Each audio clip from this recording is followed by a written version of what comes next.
Hey everyone, welcome back. I'm Nix, and are you ready to ramble? Think of all of this like a fire, okay? Mkhwanazi put some tinder down and strategically placed a magnifying glass. He was like, hey, South Africa, let's look right over here. And he pointed us in a very specific direction.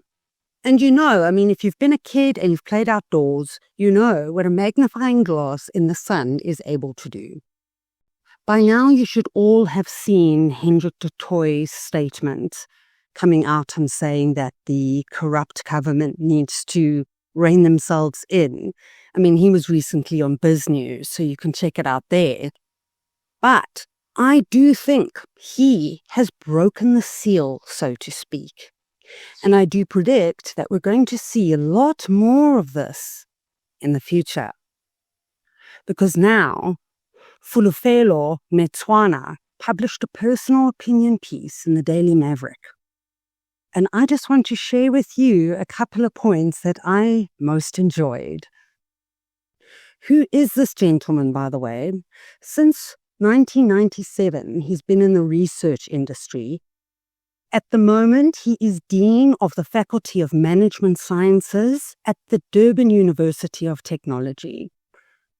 He says, firstly, I would say that I have never seen such an assembly of thieves and criminals under one roof.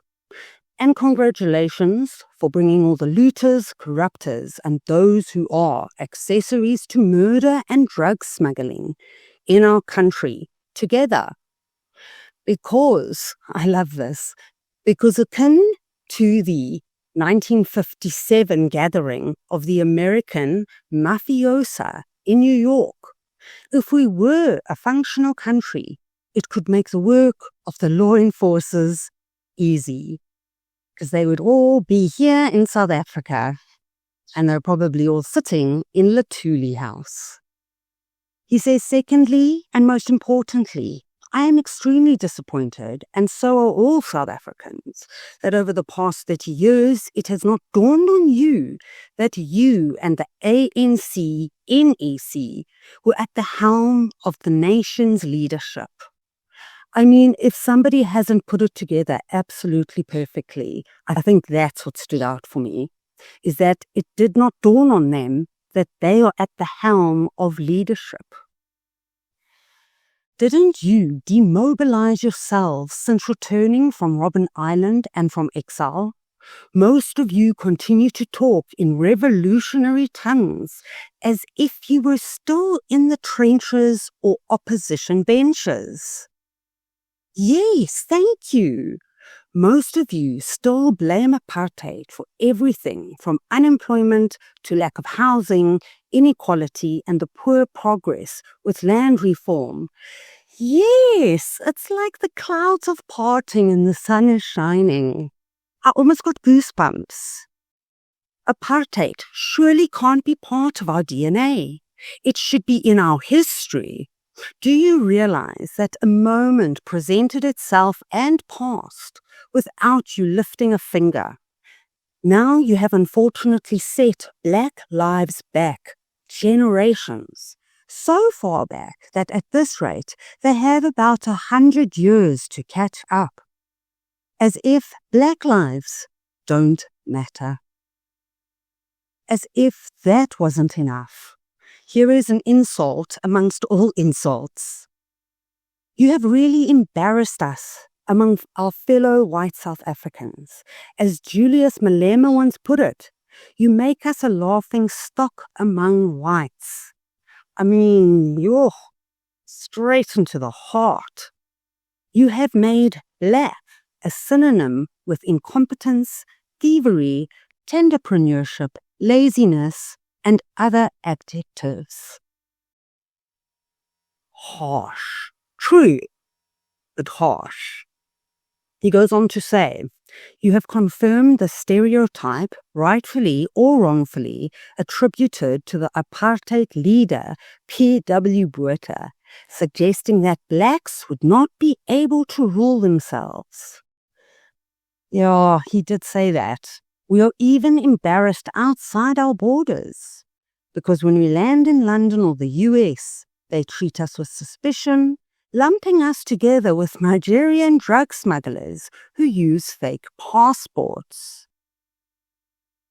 Will the time come in your losing streak when you can appoint to our government and state-owned enterprises the most competent and capable among our people?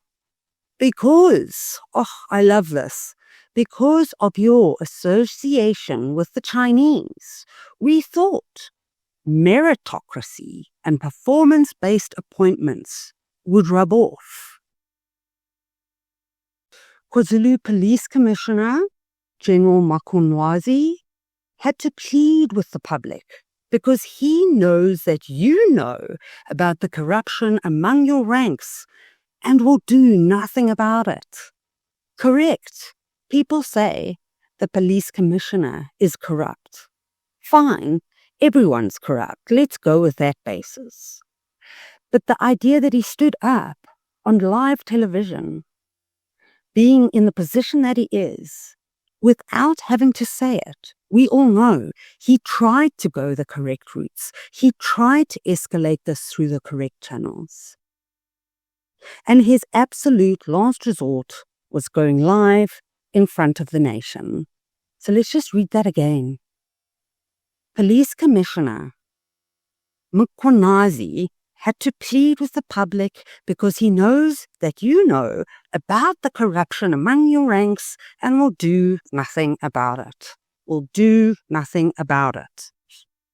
That's going to ring in my head for a couple of hours.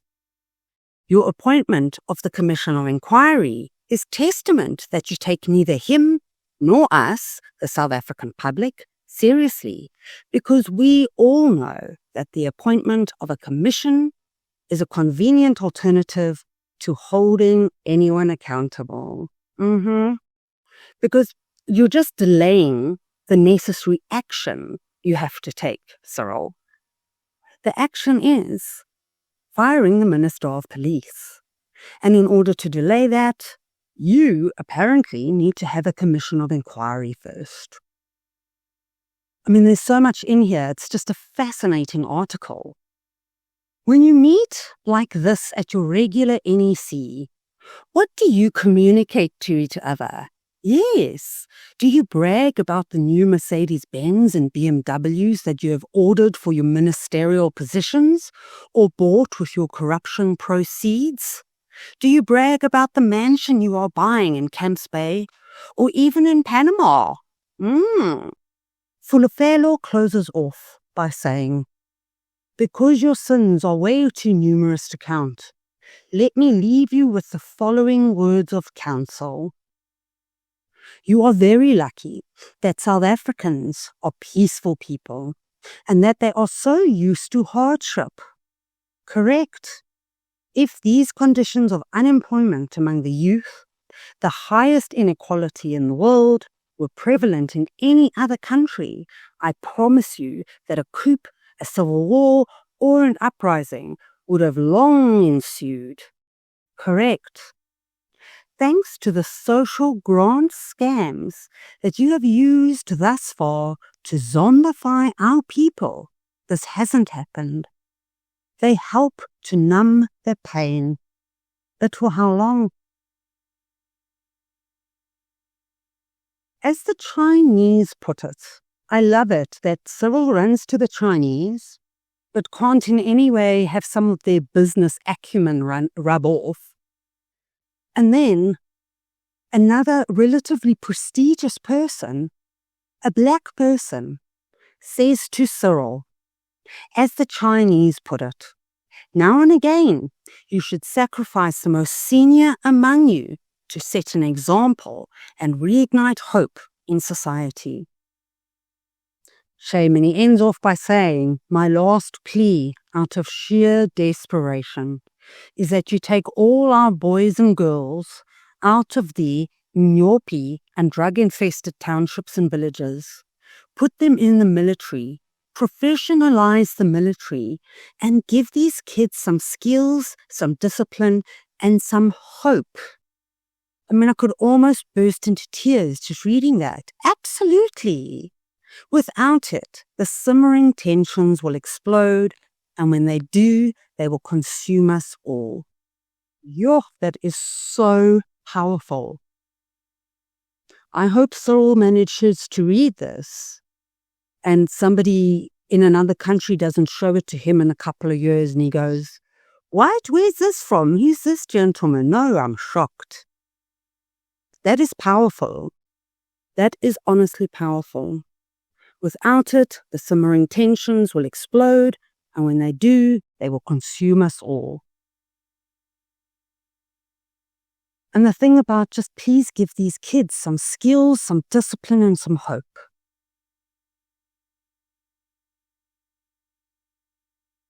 Heartbreaking. To close off my ramble, I want to say, think of all of this like a fire, okay? Mkhwanazi put some tinder down and strategically placed a magnifying glass.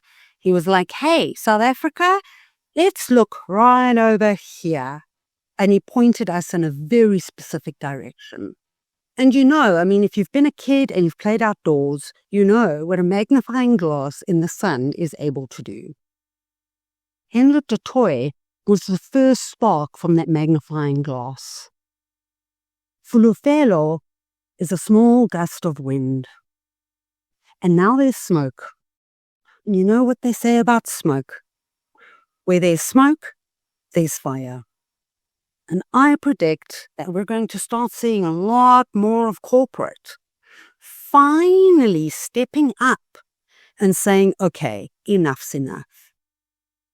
We honestly thought potentially the new employment equity would have been, the straw that breaks the camel's back. But no, apparently corporate is very resilient. So keep an eye on these flames, guys. I hope this was insightful. I hope that this gave you something to think about. Obviously, share it. Link for the article in the description, so take a full read. But I hope that the rest of your day is great. I hope you enjoyed this video. Over and out, guys.